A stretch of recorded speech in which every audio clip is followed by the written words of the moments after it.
Assalamualaikum warahmatullahi wabarakatuh, sahabatku semuanya yang dirahmati Allah. Mari kita simak kisah penuh hikmah dari Abu Nawas. Suatu hari Baginda ingin mengadakan pesta di istananya. Ia berencana mengundang semua pembesar-pembesar negeri dan juga pembesar-pembesar negeri tetangga. Tetapi, pesta yang akan diadakan kali ini sangatlah berbeda, karena Baginda Raja menyelipkan sebuah rencana untuk mengerjai Abu Nawas, dan kali ini Baginda sangat yakin jika Abu Nawas akan masuk ke dalam perangkap. Tibalah pada hari yang sudah ditentukan untuk menggelar pesta. Seluruh undangan, termasuk Abu Nawas yang turut diundang berhadir di istana. Ketika semua tamu undangan yang hadir sudah berkumpul, Baginda memerintahkan pelayan istana untuk membasuh tangan dan kaki para undangan dengan air mawar nan harum. Satu persatu tamu undangan yang hadir telah selesai dibasuh. Kini tinggallah giliran Abu Nawas. Tidak pernah menyangka sebelumnya jika pada hari itu ia akan menjadi bahan tertawaan Baginda dan para undangan yang berhadir.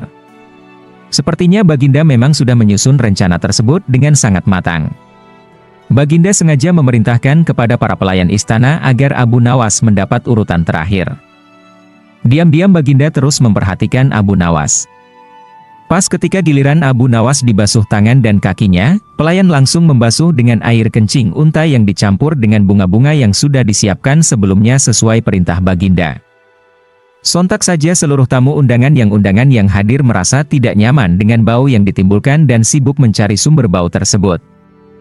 Akhirnya diketahuilah jika Abu Nawas yang menjadi sumber bau yang sangat tidak mengenakan itu, ia pun dijauhkan dan ditertawakan oleh semua tamu yang hadir termasuk Baginda Raja sendiri yang senang. Bukan kepalang karena rencananya berhasil.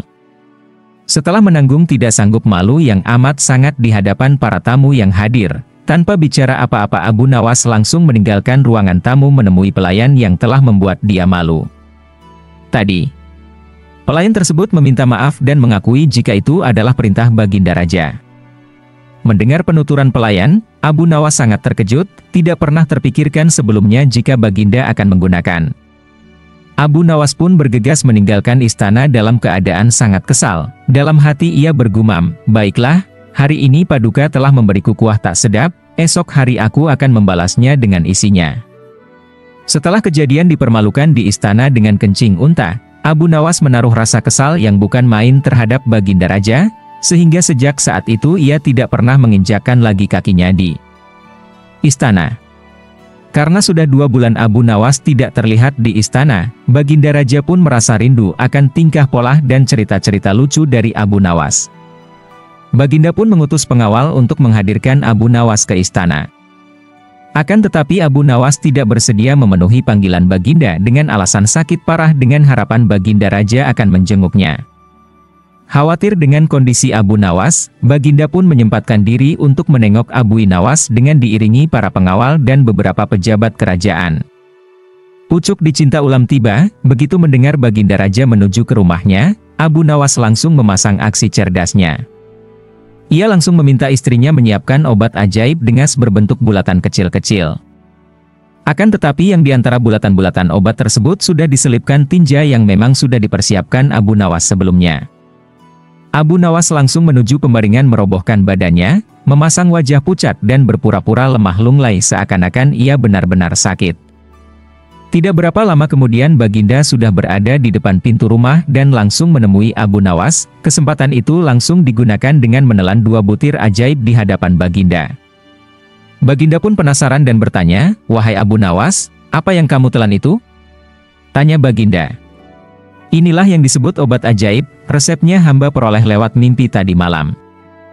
Jika hamba menelan 2 butir niscaya akan sembuh." Jawab Abu Nawas yang kemudian langsung bisa bangun setelah menelan pil yang kedua.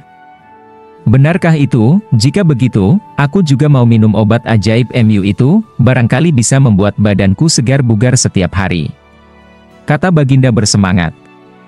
"Baiklah tuanku, hamba tidak bisa menolak keinginan Baginda." Baginda berbaringlah dulu dan pejamkan mata seperti hamba sekarang ini, tidak boleh duduk, apalagi berdiri, kata Abu Nawas sambil mempraktekkan. Baginda Raja pun segera menuruti perintah Abu Nawas. Begitu mata Raja terpejam, Abu Nawas cepat-cepat memasukkan butiran kotoran tadi ke mulut Baginda Raja. Spontan saja Baginda Raja bangkit membelalakan matanya. "Hai Abu Nawas, sepertinya engkau memberiku makan tinja ya, akan kuhukum berat engkau," kata Baginda. Abu Nawas pun segera bersimpuh memberi hormat kepada Baginda. "Ampun Baginda, apakah Baginda masih ingat? 2 bulan yang lalu dalam sebuah pesta di istana Baginda telah lebih dahulu memberi hamba kuahnya, kencing unta, oleh sebab itu untuk membalas kebaikan Baginda maka sekarang hamba memberi isinya kotoran unta, jikalau bukan karena kejadian itu, hamba tidak akan berani melakukan ini pada Baginda. Jika Baginda bersikeras ingin menghukum hamba, maka kejadian ini akan hamba beritahukan kepada orang lain," kata Abu Nawas. Mendengar penuturan Abu Nawas, Baginda pun merasa risau takut jika orang mengetahui jika ia telah memakan kotoran unta atas perintah Abu Nawas. "Baiklah Abu Nawas, karena kejahilanku kemarin maka aku memaafkanmu. Tapi engkau tidak boleh memberitahukan siapa-siapa tentang kejadian ini," kata Baginda. "Ampun Baginda, jika itu yang Baginda minta seperti itu, lain lagi ceritanya. Hamba minta 100 dinar sebagai biaya jaga rahasia," jawab Abu Nawas. "Dasar kau Abu Nawas," kata Baginda geram. Baginda pun menyetujui permintaan Abu Nawas dengan menyerahkan pundi uang sebanyak 100 dinar, kemudian pamit pulang menuju istana bersama para pengikutnya.